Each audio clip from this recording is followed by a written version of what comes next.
Have you ever felt completely drained after spending time with someone, like your energy, your joy, and even your confidence just disappears? If so, you're not alone. But here's the uncomfortable truth. Sometimes, the people closest to us are the very ones quietly sabotaging our lives. And today we're going to talk about exactly that: how, when, and why you must learn to cut them off. This one decision could radically change your love life, your mental peace, and your sense of self-worth. But before we dive in, if you've ever struggled with toxic relationships, manipulation, or emotional exhaustion, I want you to hit that like button and subscribe to the channel. And make sure you watch this video till the end, because this might be the wake-up call you didn't even realize you needed. Let's get into it. Number 1, the people we keep that quietly destroy us. Let me ask you something, and I want you to really sit with it for a second. Have you ever spent time with someone, maybe even someone close to you, family, a friend, a partner, and walked away feeling worse about yourself? Like somehow, without even realizing it, your mood dipped, your energy drained, and your confidence took a subtle hit. You didn't argue. They didn't scream at you, but it was like something in you just shrank a little. That's not in your head. That's not being sensitive. That's not overthinking. That's emotional erosion. And it's real. Let me tell you a story. Something that might feel uncomfortably familiar. I had a friend once, let's call him Amir, one of those genuinely good guys. Always there when you needed help. Showed up for everyone. The type of friend you'd be lucky to have. Amir had this childhood best friend, Samir. They'd grown up together, gone to the same school, played on the same cricket teams, even worked together in their early 20s. Now to an outsider, it looked like they were brothers. Loyal, unshakable bond. But when you really paid attention, when you watched the way Samir talked to Amir, you'd feel something wasn't right. See, every time Amir did something great, got a new job, bought a new car, or just talked about a dream, Samir had this little way of undercutting him. Oh bro, that job's not even that big of a deal, anyone can get that. Nice car, but isn't that out of your budget? You start a business? Come on, man. And Amir would laugh awkwardly, he'd brush it off. He'd say things like, "That's just Samir, he's always been like that." But over the years I watched Amir start to believe it. He stopped celebrating his wins. He became hesitant to try new things. Every time he thought about leveling up, he'd hear Samir's voice in his head. "Who do you think you are?" And that's the part that breaks my heart. It wasn't some huge betrayal. It wasn't loud or dramatic. It was subtle. It was silent.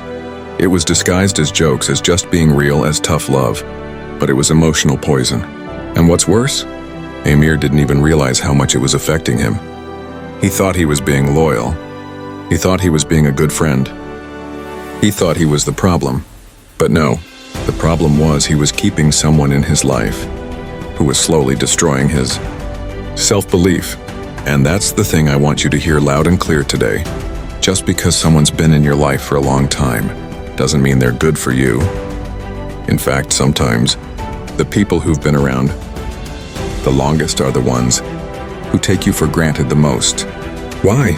Because they think you'll never leave. Because they've watched you forgive and stay and shrink. Because they've learned how far they can go without losing access to you. So I want you to pause right now and think, who in your life makes you feel smaller when you're around them? Who gives you that subtle anxiety before they call or text? Who makes your wins feel like accidents and your failures feel like confirmation? That's the person you need to watch. Because the most dangerous people in your life aren't always the loud ones. They're not always the obvious villains. Sometimes they come in the form of longtime friends. Sometimes they wear the face of family.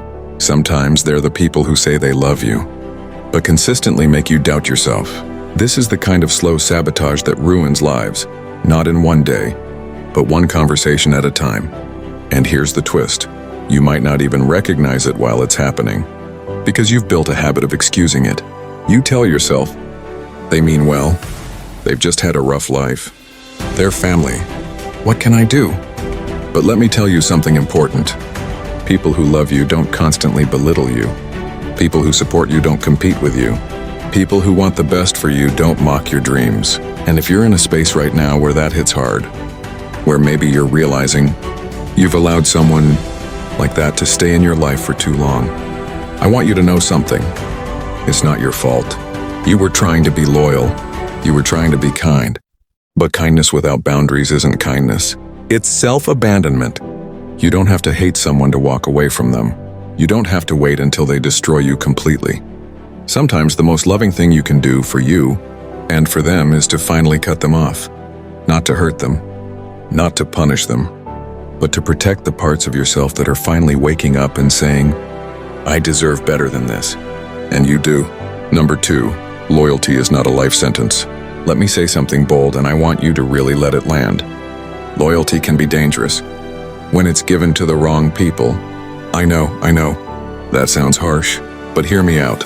We've all been taught to be loyal, to stand by people, to stay connected, to be the ride or die, the one who never gives up on others, especially if they're family, especially if they've been there for us in the past.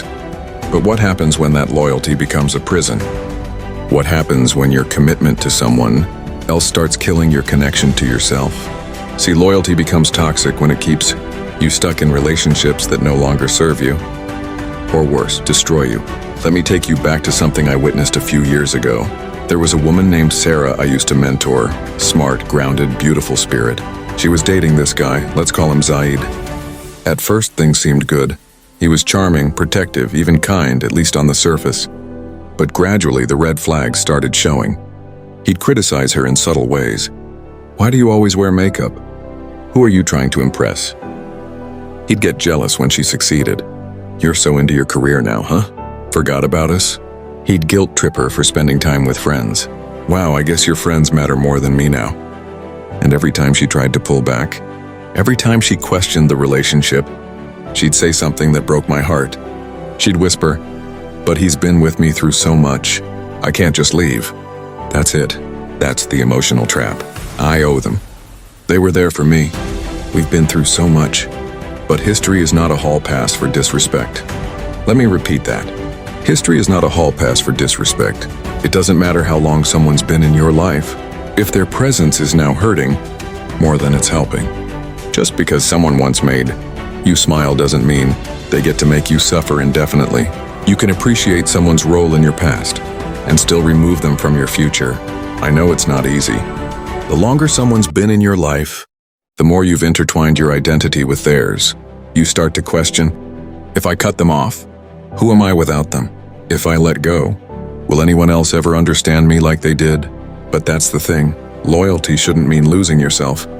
It shouldn't mean betraying your own peace just to maintain the illusion of a bond.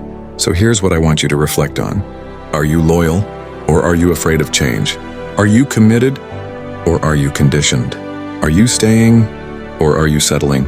And don't get me wrong, there's beauty in standing by people. There's honor in being dependable, but only if it's mutual. Only if there's growth. Only if there's respect on both sides. When the relationship is one-sided, when it becomes a cycle of giving without receiving, of understanding without being understood, of forgiving without accountability, it's no longer loyalty. It's self-neglect dressed up as devotion, and you deserve better than that. You see, some people aren't meant to be in your life forever. Some were only meant to teach you a lesson, a hard one, a necessary one. And part of growth is realizing when someone's chapter in your story is over, and having the courage to put the book down, even if you loved it once. You don't have to hate someone to let them go. You don't have to wait until it gets worse to finally say enough. Sometimes the healthiest decision you'll ever make is choosing you, even if it means walking away from someone you thought would always be there. Because here's the truth that most people don't tell you. Not everyone who starts with you is meant to finish with you, and that's okay. Some people were only meant to walk a few miles beside you, not the whole journey. So stop tying your worth to how long you can tolerate pain. Stop believing that cutting someone off makes you heartless. It doesn't. It makes you awake. It means you finally realize that staying loyal to someone else doesn't mean you have to keep betraying yourself. You can be loyal to your healing, to your future, to your peace. You can choose yourself without apology. And once you do, once you reclaim that power, you start to see everything differently. You start attracting people who see your value, not just your availability.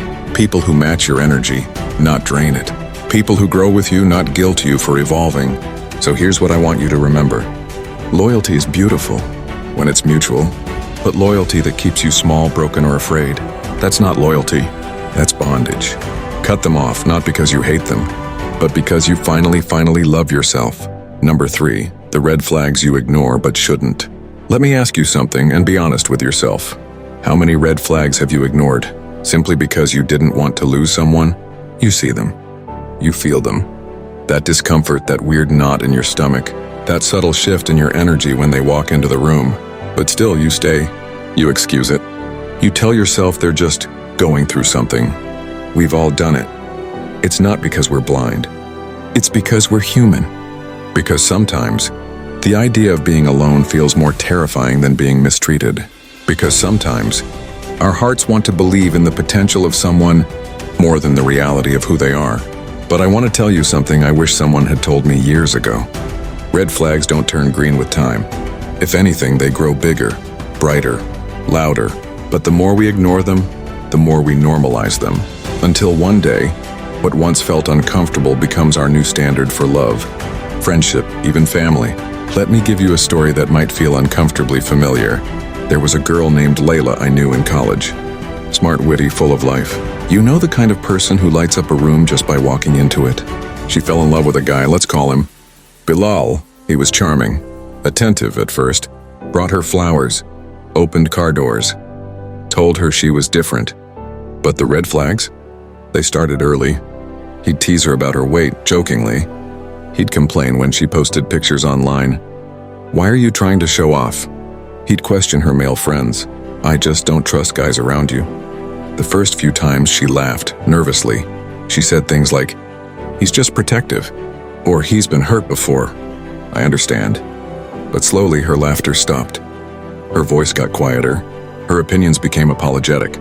She stopped wearing the things she loved, stopped hanging out with the people who lifted her up. She started disappearing, not all at once, but piece by piece. And that's what ignoring red flags does. It doesn't destroy you overnight. It chips away at your identity until you look in the mirror and barely recognize the person staring back.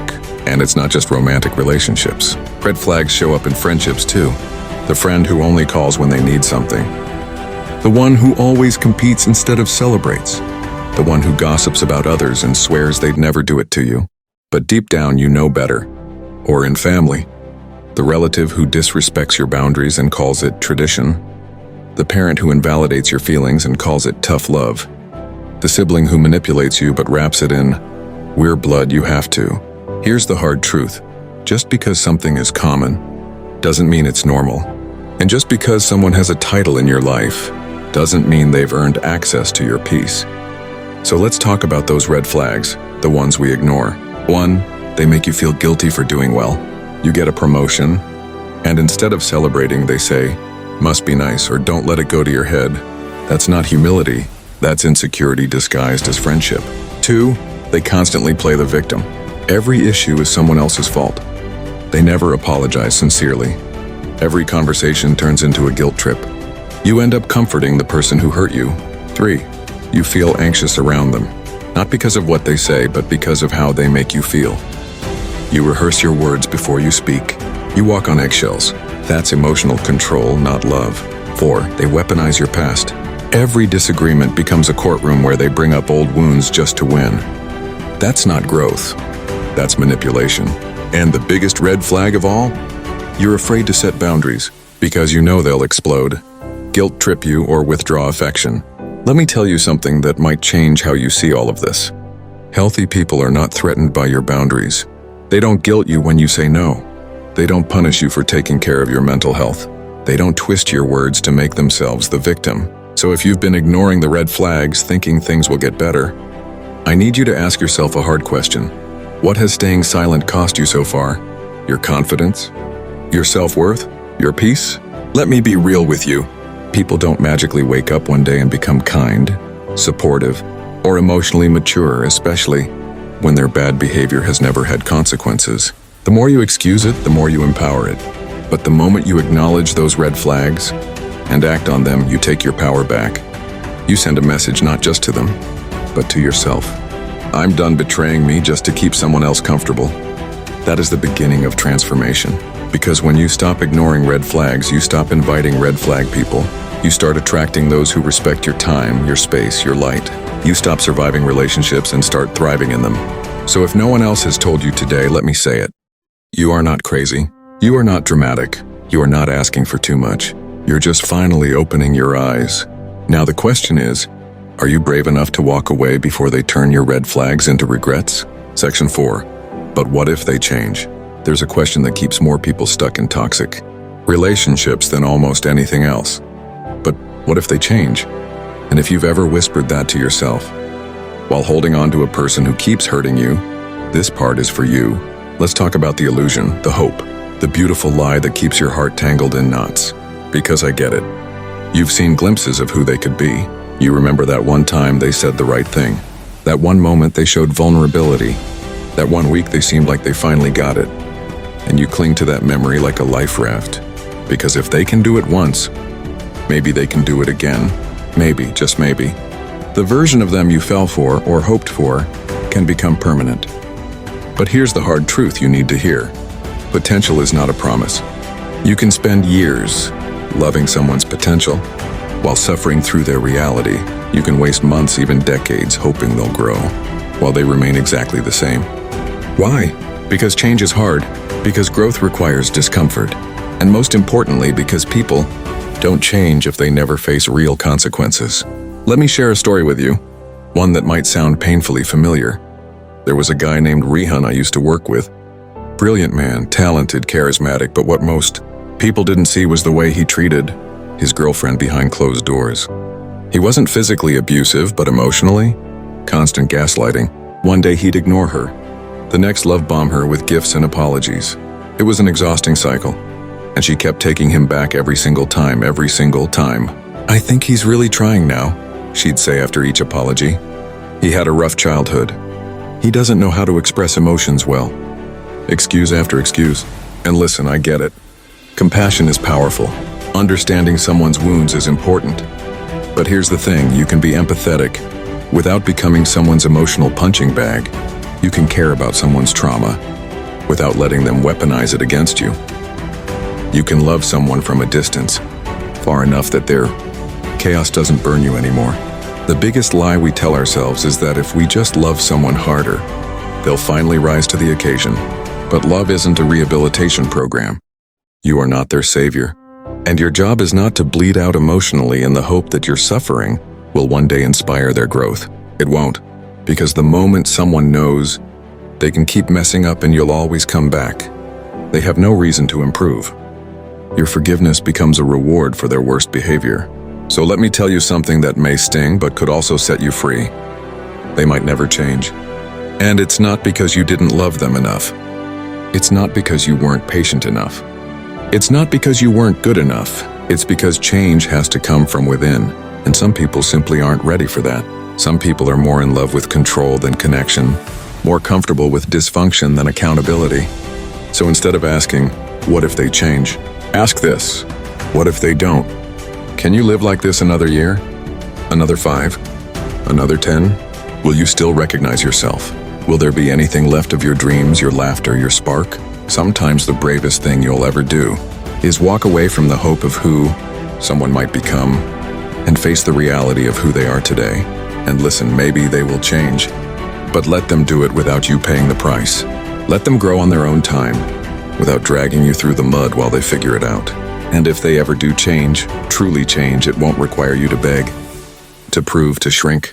It will be obvious, consistent, voluntary, not because you demanded it, but because they decided it. Until then, protect your peace. Because staying in a relationship out of hope is like living in a house that's constantly burning, but telling yourself it'll feel cozy once the flames die down. No, you get out. You save yourself. You don't need to hate them. You don't need to make a dramatic exit, but you do need to leave. Because staying for the version of them that only exists in your imagination will keep you stuck in a nightmare. Real love is not built on what if. It's built on what is. So stop waiting for change. Start making a choice. Choose yourself. Choose peace. Choose reality over fantasy. And remember this, the longer you stay hoping they'll become someone else, the longer you delay becoming who you were always meant to be. Number 5, what cutting them off really looks like. So by now you're probably thinking, all right, I get it. I should cut them off, but how? What does that even look like? Does it mean I have to block them, confront them, ghost them? What if it gets messy? Let me stop you right there. Because the idea of cutting someone off often sounds harsh, cold or dramatic, but in truth, it doesn't have to be loud. In fact, sometimes the most powerful exits happen quietly, with calm intention and unwavering peace. Let me share something with you that changed the way I see this forever. A friend of mine, let's call her Rania, once told me the story of how she cut off someone who had been in her life for nearly a decade. It wasn't a romantic partner. It was her cousin. They'd grown up like sisters. They went to school together, shared secrets, even helped each other through heartbreak. But as time passed, Rania noticed something deeply unsettling. Every time she shared good news, her cousin would either downplay it or make it about herself. When Rania got a scholarship, her cousin said, "It's probably only because you applied early." When Rania bought a car, her cousin said, "Why'd you get something so basic?" And when Rania started her own small business, that cousin rolled her eyes and said, "Oh, so you're an entrepreneur now?" At first, Rania made excuses. She's just blunt. She's going through a hard time. She doesn't mean it that way. But then one day something clicked. She realized that she always felt smaller around her, drained, defeated, diminished. So what did she do? She didn't fight. She didn't post cryptic messages online. She didn't send a long paragraph of final thoughts. She simply stopped responding. She stopped engaging with negativity. She stopped sharing her dreams with people who mocked them. She unfollowed, muted, and stepped back, not out of hate, but out of healing. That's what cutting someone off can look like. It's not always a storm. Sometimes it's a quiet sunrise after years of darkness. Here's what I want you to understand. Cutting someone off doesn't mean you hate them. It means you love yourself enough to stop letting them hurt you. It can be as simple as no longer replying to messages that disrespect your boundaries, no longer attending events out of guilt or obligation, no longer feeling the need to explain your piece. You don't owe anyone a big, dramatic exit speech. You don't have to justify your decision to people who never tried to understand your pain. You can simply choose to go, and go gently. And let me be clear, it will feel strange at first, especially if you're used to being the one who always forgives, the one who smooths things over, the one who keeps peace by sacrificing their own. But here's something powerful you need to know. Peace that costs you your soul is not peace. It's performance. And you've performed long enough. Now it's time to reclaim your space. Start with small steps if you need to. Mute their updates. You don't need to see what they're doing. Remove them from your inner circle. Practice silence. You don't always need the last word. Detach emotionally, even if you're still physically around them for now. Cutting them off is a shift that begins in your mind before it ever becomes visible in your actions. It's about saying to yourself, I will no longer let this person occupy sacred space in my heart if they keep bringing poison to it. And yes, it might hurt. You'll remember the good times. You'll feel guilt. You might even miss them. But remind yourself, missing someone and needing them are not the same thing. You can miss the moments, the memories, the laughs, and still know that the relationship, as it is now, is not healthy for you. It's okay to grieve, but don't grieve so long that you forget why you left. Don't let the fear of loneliness pull you back into places that broke you. And most importantly, don't let anyone convince you that you're cold or mean for walking away from people who had every opportunity to treat you better and chose not to. Because someone who truly loves you, truly values you, won't need 100 chances. They won't wait for you to threaten to leave before they finally act right. They won't push you to your limit just to see if you'll stay. So if you've been waiting for a sign to cut someone off, this is it. You've been too loyal to people who only show up when it's convenient for them. You've tolerated emotional neglect disguised as jokes. You've sacrificed your peace for people who wouldn't even flinch at your pain. That ends today. And again, it doesn't have to be explosive. Sometimes it's just you choosing not to reply, you not picking up that call, you deleting that message and moving on with your day. Cutting them off is less about what you say and more about what you no longer accept. And once you stop accepting disrespect, manipulation, jealousy, or emotional neglect, your life begins to open up. New peace, new people, new levels of self-respect. Because every time you let go of someone toxic, you send a message to the universe. I am no longer available for anything that diminishes me. And the universe responds. Trust me. Number 6 in the aftermath, the silence that heals. So, you did it. You cut them off. You stopped responding. You walked away from the relationship, the friendship, the connection that once meant everything. And now it's quiet. No more constant texts. No more mental chess games. No more second-guessing what version of them you'll get today. Just silence. And here's the strange truth nobody warns you about. Silence isn't always peaceful at first. Sometimes silence is loud. Deafening even, because that silence leaves you alone with yourself. Alone with the echoes of the memories. Alone with the second-guessing. Alone with the thoughts like, did I overreact? Should I have given them one more chance? What if they really were going to change this time? And that's when the emotional hangover kicks in, because when you've been in a toxic relationship for long enough, your nervous system gets used to the chaos. It starts to crave the highs and lows, the tension, the reconciliation, the drama, even the apologies that never truly meant anything. You don't realize how addicted you were to the storm until it's finally gone, and suddenly the quiet feels strange, empty. But I need you to hear me. That silence is not emptiness. That silence is space. Space for your healing. Space for clarity.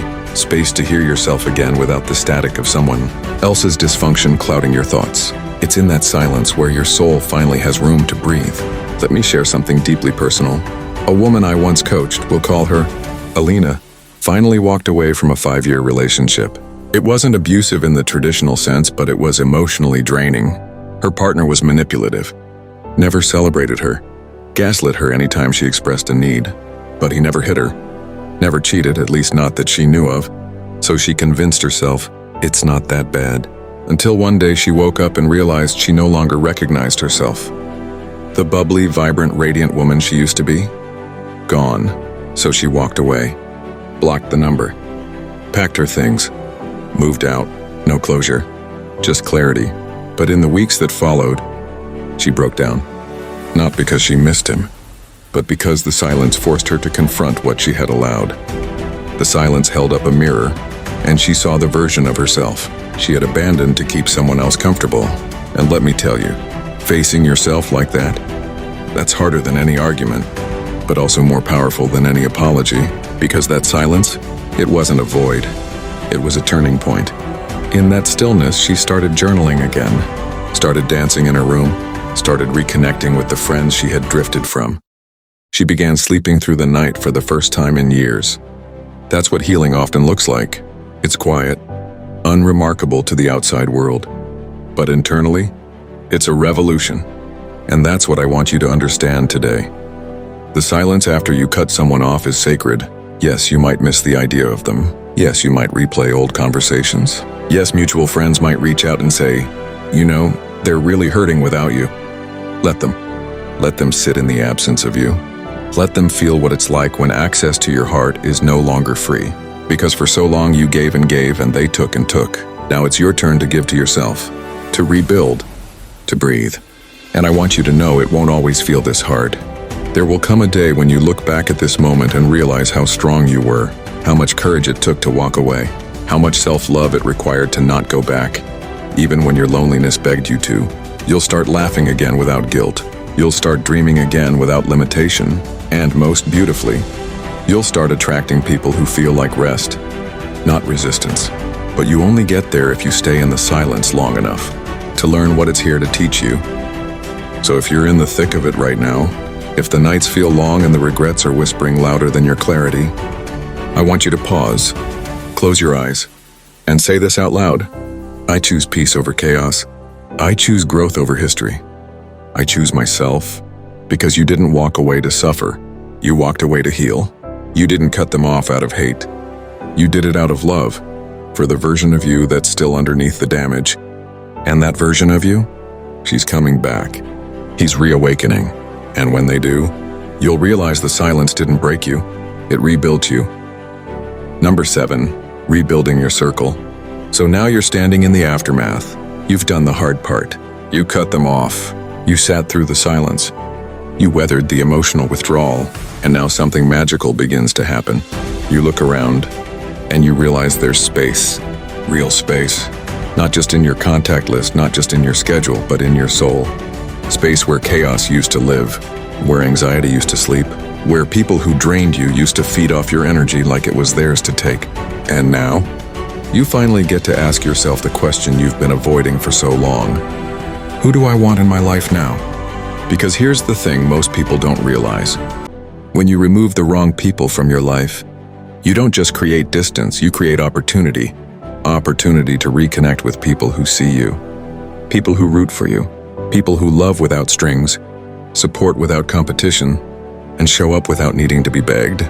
But it doesn't happen overnight. Rebuilding your circle is intentional. It's sacred. And more than anything, it requires a version of you that refuses to repeat old patterns. You have to become the gatekeeper of your energy. Not everyone deserves access. Not everyone deserves proximity. Just because someone is charming doesn't mean they're kind. Just because someone is familiar doesn't mean they're good for your future. Let me tell you a story that beautifully illustrates this. After walking away from a long-term toxic relationship, a man I know, let's call him Adil, felt completely alone. He had cut off his girlfriend, distanced from mutual friends, and even stopped talking to family members who always seemed to take her side. His phone barely rang anymore, and for a few weeks it hurt deeply. But then he did something simple. He went to a local coffee shop and started journaling. Every day. At first, it was just a ritual to quiet the noise in his head. But slowly, people started noticing him. The barista would smile. A guy nearby would strike up conversation about the book he was reading. A woman commented on the quote on his journal. One day turned into a week, then a month. He started meeting people who were gentle, people who listened, people who didn't want anything from him except his presence. And you know what he told me? He said, "The moment I stopped trying to fill the emptiness with broken people, the right ones started showing up." And that's the truth, isn't it? When you stop needing people, you stop tolerating the ones who only give you crumbs. When you raise your standards, not out of pride, but out of healing, you start to attract people who match that energy. You don't need 100 friends. You just need a few who remind you what safety feels like. So how do you rebuild your circle? Here are 3 things to remember. 1, let it be slow. Don't rush to replace the space. Healing isn't about swapping one relationship for another. It's about learning to enjoy your own company so deeply that you stop fearing solitude. 2, trust patterns, not promises. When you meet new people, listen to how they make you feel. Do they uplift? Do they drain? Do they respect your boundaries? The right people won't flinch when you say no. They won't need convincing to treat you right. 3, learn to receive. After being around toxic people for so long, you might feel undeserving of kindness. You might question people's motives. You might expect the other shoe to drop. But you have to train yourself to receive love again. Let it in. Let it soften you. And here's the most beautiful part. You don't just rebuild your circle. You rebuild yourself in the process. You start laughing differently, breathing differently, moving differently. Because now, you're not performing. You're not managing someone's emotions. You're not walking on eggshells or hiding pieces of yourself to keep someone else comfortable. You are free. And from that freedom comes the ability to attract friendships and relationships that are rooted in something deeper than convenience, something deeper than trauma bonding or obligation. You attract people who love you as you are, not for what you can do for them. So if you're rebuilding right now, keep going. It might feel lonely at first. You might get discouraged. You might miss the good moments you shared with the people you let go. But remember, you didn't leave because everything was bad. You left because the bad kept repeating. And now the good that's coming, it will be consistent. It will be calm. It will be real. You're not meant to do life with people who leave you questioning your worth. You're meant to do life with people who reflect it back to you every time you forget. So take your time. Say yes slowly. Choose intentionally. Rebuilding your circle isn't about surrounding yourself with more people. It's about surrounding yourself with the right people. The ones who don't just walk into your life, but help carry you to the next level of it. If there's one thing I want you to walk away with today, it's this. You don't owe lifetime access to people just because you've shared history. Sometimes the most loving thing you can do for them and for you is to let go. And when you do, you create space for something far more powerful. Peace, purpose, and people who actually deserve your presence. Cut them off, not with hate, but with healing. Not with revenge, but with rebirth. Because your life is not a dumping ground for other people's unresolved issues. Your heart is not a trash bin for their emotional baggage. Your soul was not meant to shrink in someone else's shadow. Cut them off and rise. With that said, thanks for watching, and until next time.